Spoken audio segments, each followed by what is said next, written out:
రాజేశ్వర రెడ్డి నేను పక్కా original Congress party వాదినై ఉండి ఈ పార్టీ ఏ విధంగా మాటిచ్చిందో ఆ మాట ప్రకారంలా సరే కొంచెం అటు ఇటు అయినా కానీ కూడా రైతులు కూడా ఇప్పటిదాకా ఏమనలేరు. ఎందుకంటే 1-2 అబద్దాలు అనేది కాదు. ఈ ఇయర్ అవుతుంది, డిసెంబర్ 9 తారీఖు నాడు అన్నారు. ఆ 9 అయింది, మళ్ళీ డిసెంబర్కి వచ్చినట్టు ఈ ఓటర్లల్లా మాలాంటి వాళ్ళని మా కాంగ్రెస్ పార్టీ కార్యకర్తల్ని కొట్టంది తక్కువ అవుతుంది. ఏమో నిలబడి రథం మీద నిలబడి చాలా మాట్లాడుతుంది.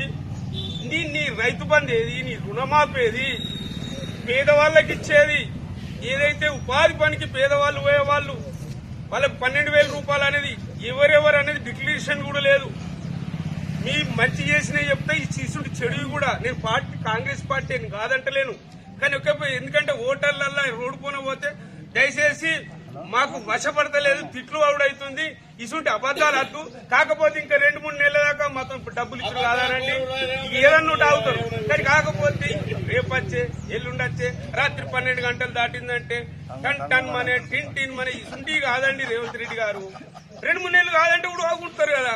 ఏదైతే 18,042 కోట్లు రుణమాఫీ ఇచ్చినావో, ఒక్కసారి 2,727 కోట్లు ఇచ్చినావో, ఇంకా రానటువంటిది 50 లక్షల మంది, ఇంకా 10,000 కోట్లు కూడా దాని మీదనే రైతులు అంత కష్టపడుతున్నారు. దాని మీద కూడా వేచిస్తున్నారు. ఇవాళ వచ్చిన వాళ్ళకు 2 సార్లు వచ్చిన వాళ్ళకి ఎందుకు వచ్చిందని మేము అడుగుతలేరు. రానోళ్ళ పరిస్థితి ఎందుకు చూస్తలేరు? గైడెన్స్ మీద కింది బాగోళ్ళు కూడా ఇస్తలేరా? మరి మీరు చూస్తలేరా?